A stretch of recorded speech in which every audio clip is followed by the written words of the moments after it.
right. So this one's, I don't even know how YouTube's going to respond to this one. This video is getting rich quick with Magic the Gathering, Pokemon. To be honest, most of the card games, I don't really know how the other ones break down. But, I know One Piece is kind of fat. I had a couple of One Piece items that did great.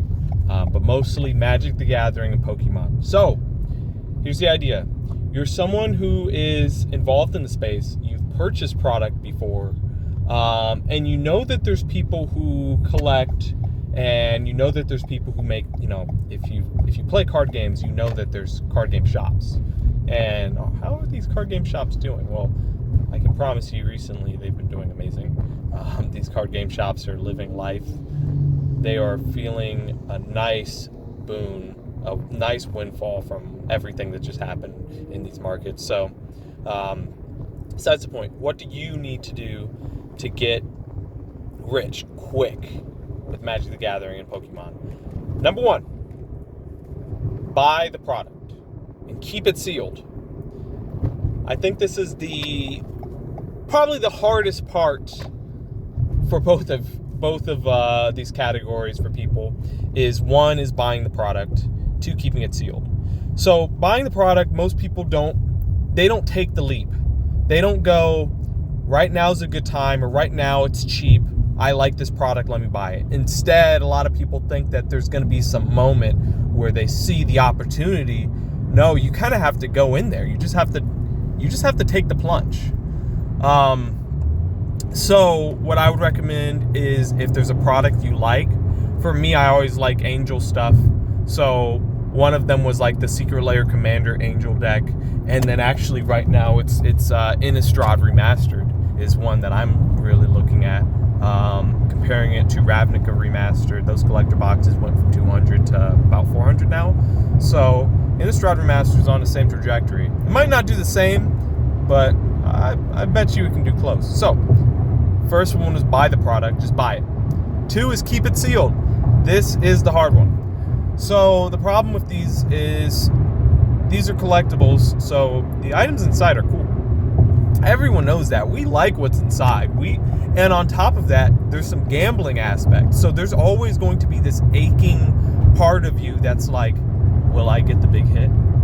Will it be mine? It could be in my box. It could be in the box that I could sell. You can't open it. You can't do it. Don't open it, because if you do, most likely you're not getting that hit. Now, don't get me wrong. You could make more money from the cards inside the box. You could get some big hits. So you could have bought the box for $250. You could open the box and find out you actually got $300 of singles. The problem with this is the box almost always goes higher than the EV, the estimated value, the expected value of the box. So you could get $300 in singles.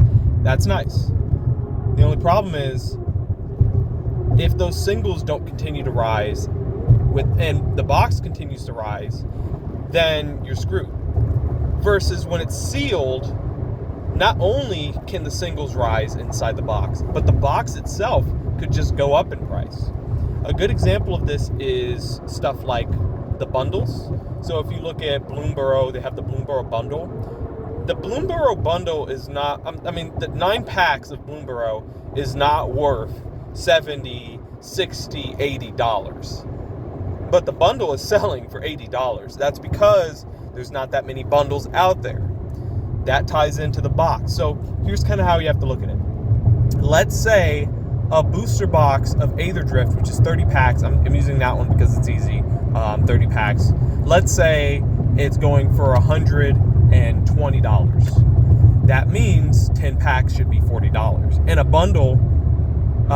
bundle usually goes for like 40, 45. So let's say it's 40, one pack off of of Aether Drift. So let's say it's $40. If the bundle goes up to $80, you would expect the booster box for Aether Drift to be $240. But no, often these booster boxes still stay at around that $130, $140, $110, even when they're doing really well. So the bundle can outpace very quickly. Balloon Barrel Bundle is a good example of that. So you have to keep it sealed. Keep it sealed.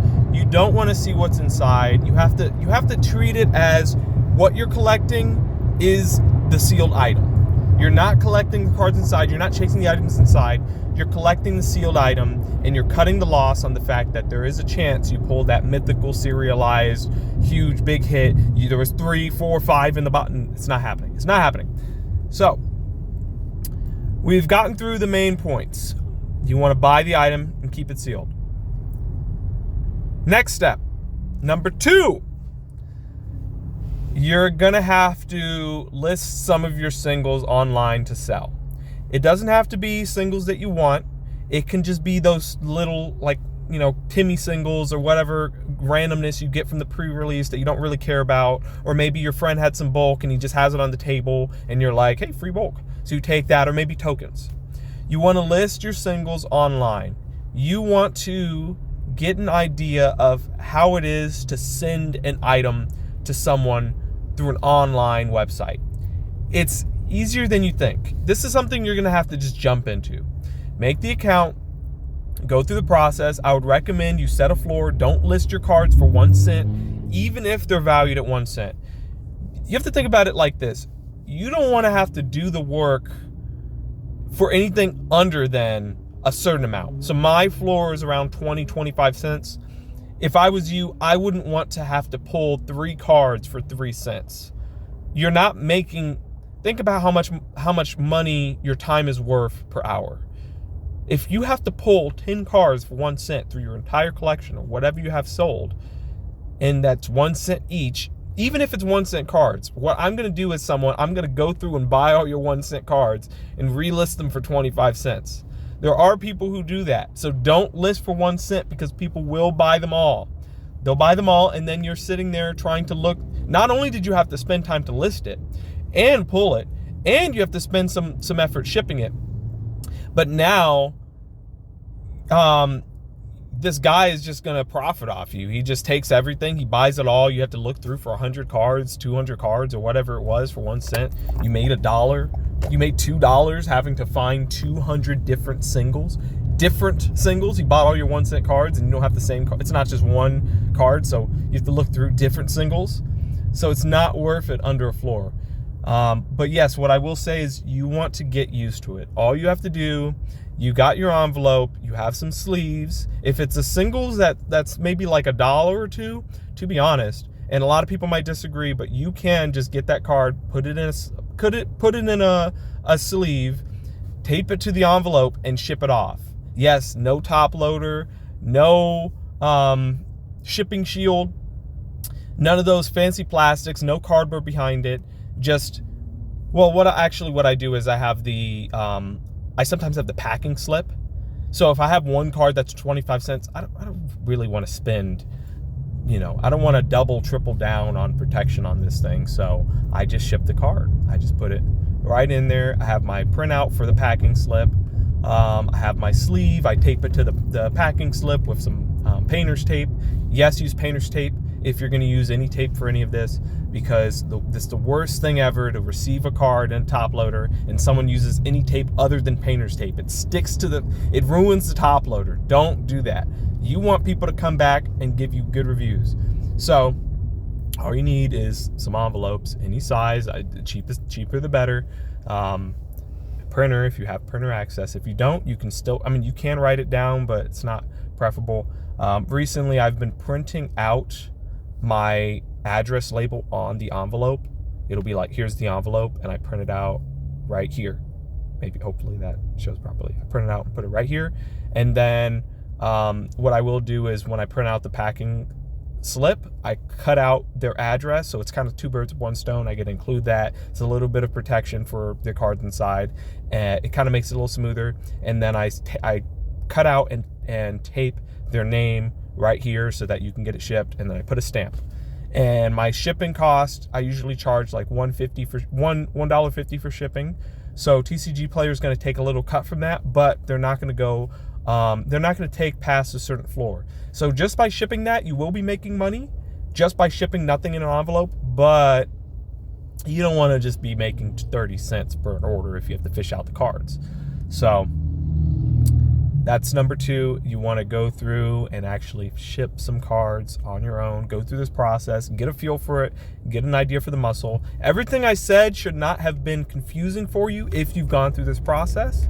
You should have been able to follow along and kind of relate to that part at least. If you don't, you just have to go through the motions. And lastly, the last thing you need to do is wait. You need to buy the product. You need to not open the product. You need to ship some of your Magic the Gathering cards, maybe the bulk, whatever you have, maybe some cards you want to sell, or like you pulled something from a pre-release and it's good. You need to do all that, and then you need to wait. How long do you need to wait? To be honest, not that long. If you look at the market of anything recently, to be honest, it's just all gone up. It's gone up an insane amount. Now, a lot of times if you go to like some good stocks, you go, how is the stock market doing? Magic the Gathering and Pokemon have been beating the stock market on most of the stocks. Not only that, but with this whole Trump, him going tariffs and just nuking the market, you would be cushy with your Magic the Gathering collector box collection. These investments have just been blowing up. Anyone in the space will tell you that. If they're telling you otherwise, they're lying to you. So you need to wait. That's it. That's the process. Start to finish. If you somehow skip to the end, you need to buy the product. Go into something. I'd recommend collector boxes. You need to not open the product. You don't want to know what's inside. You're collecting the product. You're not collecting the cards inside. If you want the singles, just buy the singles. Don't open it. Do not open it at all costs. Hear me? You need to get familiar with shipping a little bit. Ship an item here or two. It's not that hard. You don't. It's not like you have to build. People are like level 4 sell. Just ship a couple items. Okay, nothing crazy. No benchmarks. You can do more if you want and build up the store, but just a couple items. And then you need to wait. That's it.